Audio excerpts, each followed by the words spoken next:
When the loggers are away, the homeowner will play. There's still a lot of work to do, and the loggers have now gone to Switzerland for 3 weeks. I'm gonna take this window of opportunity to take matters into my own hands. Hey, I'm Jane. I'm a single mom, and I'm not letting that hold me back. I just bought 5 acres of raw land in the Kootenay Rockies where I'm building my dream timber frame home and homestead with a permaculture food forest and even a vacation rental. All of this is so one day, hopefully, my daughter won't need to struggle the way that I did. Come along with me as I create my very own freedom recipe.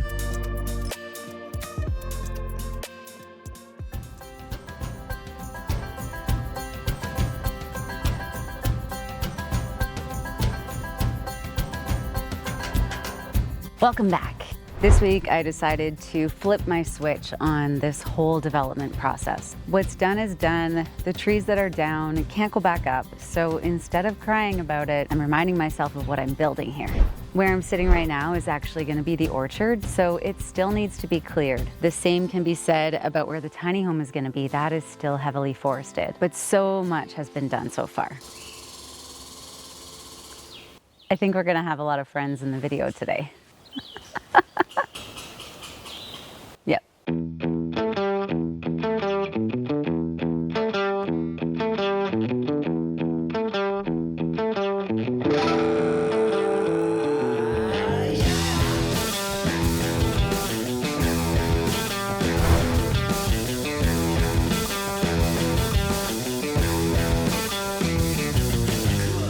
It's been so hard to sit back and not do the logging and excavation myself. But it's important to know your limits and play within it.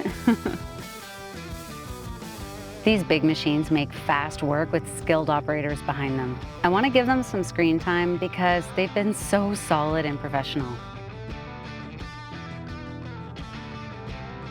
These guys have been able to do in a few days what would have taken me months. When you're hiring somebody for any service, you have 3 options: good, fast, and cheap. But you can only ever have 2 of those things. This team is good and fast, so I'm pretty nervous to see the bill at the end. Luckily, the trees are mainly fir and cedar, which are high-value species. So the goal is to make a profit even after this team has been paid. That profit will go right into installing the hydro and the well. It absolutely blows my mind that just a week ago, this was a really dense forest, but soon enough, I'll just be rolling my tiny home right in here. Life is crazy, man. I hope watching this process will inspire you to take your first step towards your dream life. Because the reality is, dream lives don't happen overnight. They're built one step at a time. You've been gone.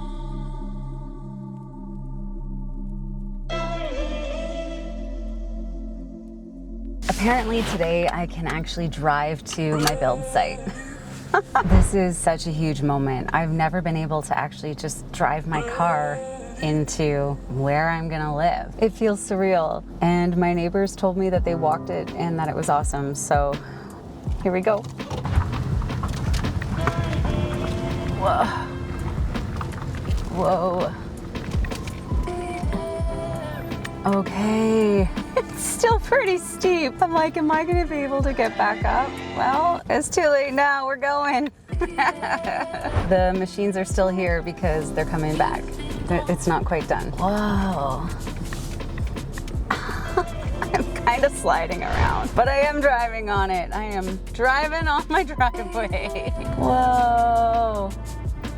Wow. It's so clean and smooth. It's still, what was that? I feel like that was a really big stick. I'm just like, please don't pop a tire on a stick or something sticking straight up from the ground. Like, that's a bit sketch. But we do have a pathway. Wow, this looks different. There's a huge bank.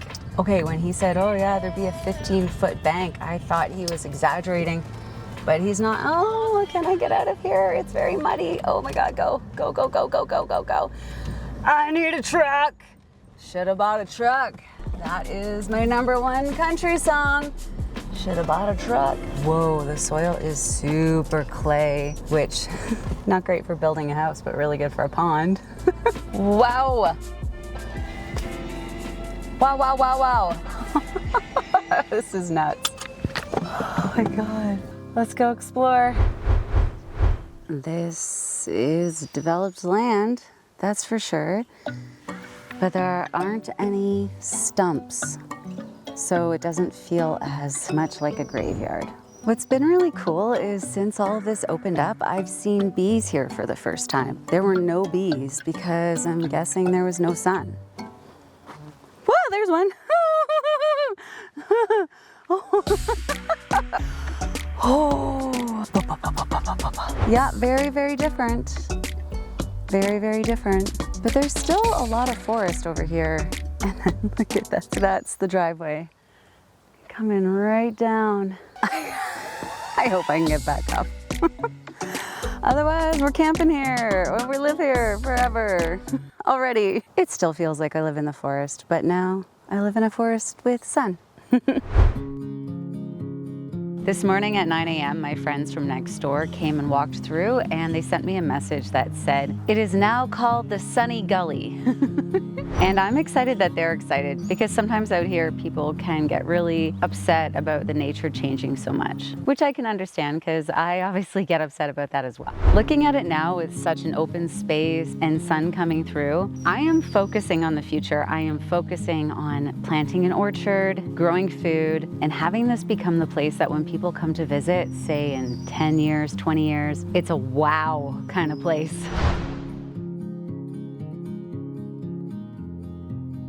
There's still a lot of work to do, and the loggers have now gone to Switzerland for 3 weeks. That's okay. I'm gonna take this window of opportunity to take matters into my own hands. When the loggers are away, the homeowner will play.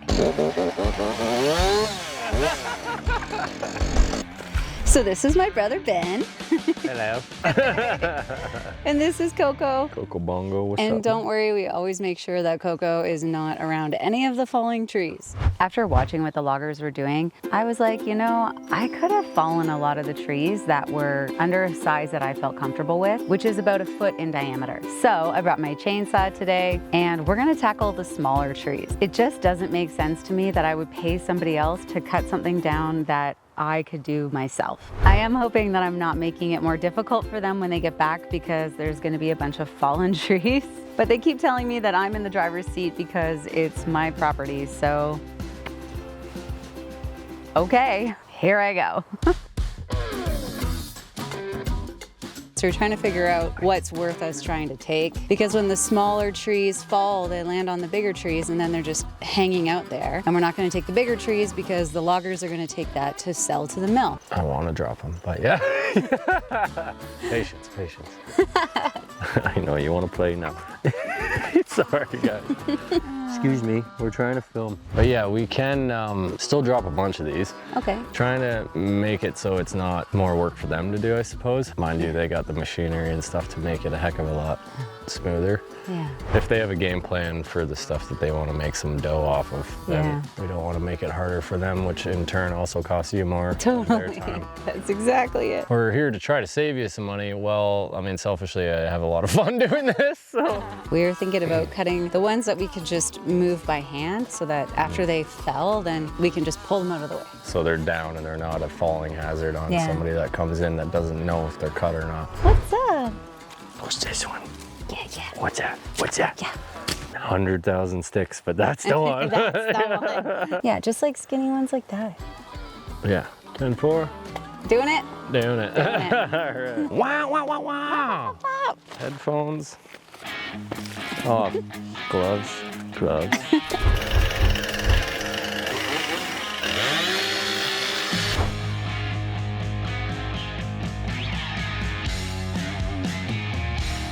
I'm so eager to get back on my chainsaw, but I haven't used one for a couple years, so I'm off to a rough start.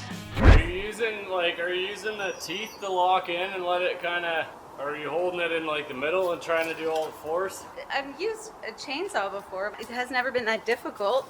My technique's really rusty and I'm struggling.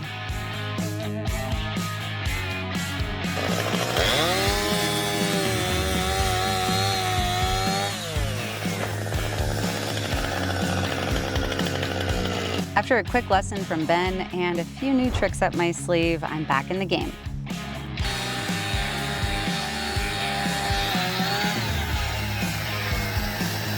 Yeah, down she goes.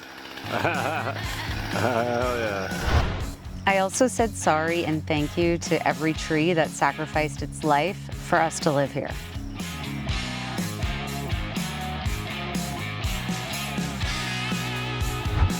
This video is not a how-to, and yes, I am aware that we should probably have hard hats on, safety glasses, and maybe even chaps. Do as I say, not as I do. Don't even do as I say, because I am not an expert. I am figuring this out as I go, and I am gonna make mistakes along the way. Today, my main safety focus is making sure that Coco is well away from the fall zone. Yes, all the time. Those are the moments I wish I had a microphone on you. What's that? Those are the moments I wish I had a microphone on you. Yeah. Nice. Oh. When I push past all the hard feelings about ruining the forest, man, it actually is satisfying to fall a tree or 10. Oh!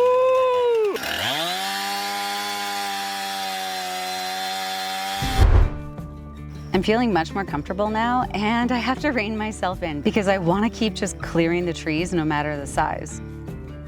We're making a decent dent in the forest, but Ben has an idea for coming back and spending a full day stacking trees of all sizes. Essentially, we'd be clearing the rest of the build site. Sketchy.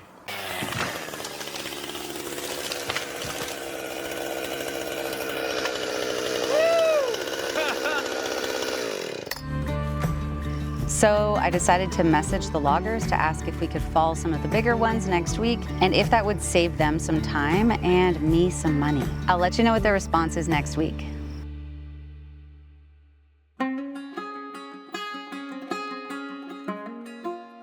I'd like to try to get into the forest and see if there's a walking path that I can get down there. Because actually one thing I have to do today is flag off where I want the clearing to be for the pond. And also the cabin studio has to go down there. So I have to find a spot for it.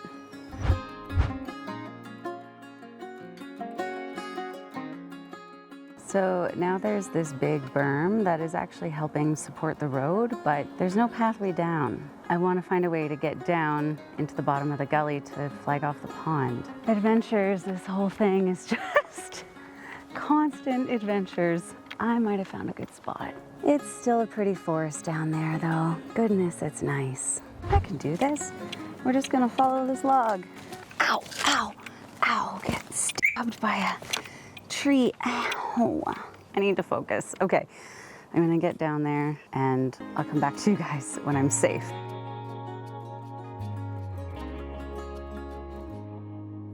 Down here, it looks kind of same but different. The trees are here, the shade is here, but with the road up here now, there's sun coming in where there was never sun before. The squirrel that always hung out with me is still here. It's okay. I'm really stoked on that because he, she, or they was the only real creature I've ever seen hang out here. There are deer prints and signs of other animals, but that one squirrel was kind of already becoming my little buddy. So staying within the property lines, I am gonna rope out a pond. I've decided to put my pond further uphill because when the excavator was putting the road in, they actually found water, and now there's a PVC pipe that is constantly flowing a slow trickle, which is a perfect intake for a pond. Plus, it would also prevent this area from eroding over time. I also need to be really careful not to go over the property lines. It seems like my property goes really far that way, but it actually stops pretty suddenly, so I need to stay in this zone. And I want to have my tattoo cabin somewhere over here, so I need to make sure that I'm not gonna mess with the ground and make it too unstable. So many factors to consider. No problem.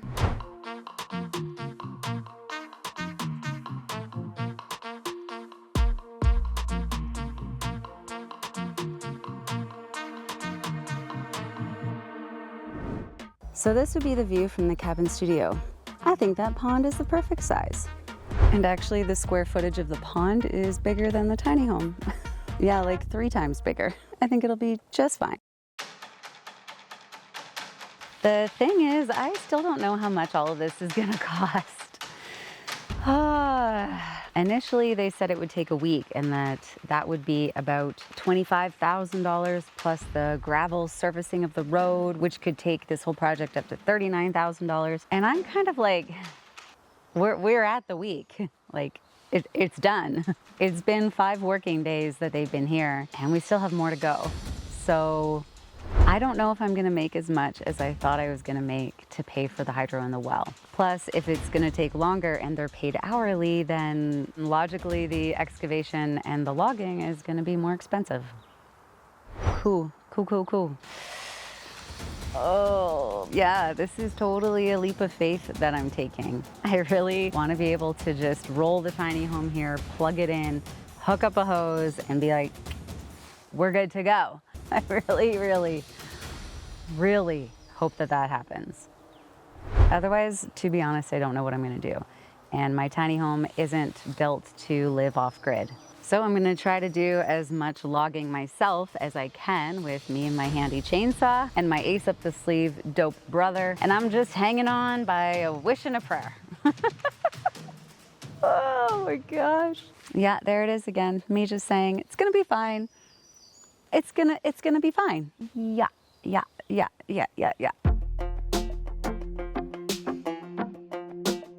I still need to work in order to pay for this crazy dream of mine.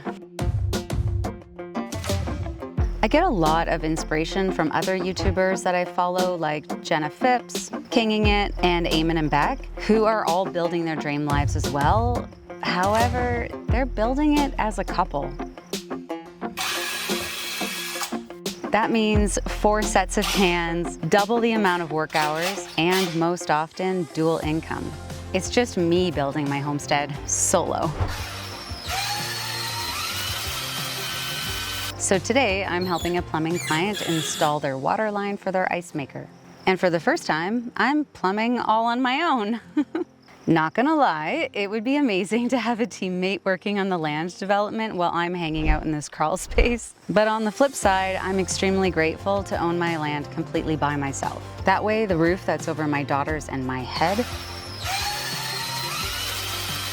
is not affected by anybody else's poor financial decisions. That peace of mind alone is worth my homestead taking twice as long to build. I'm no stranger to hard work, and being a single mom doesn't really give you a choice in that department. On top of building the homestead, there are still bills to pay, chores to do, clothes to buy for a growing girl, and her college to save for.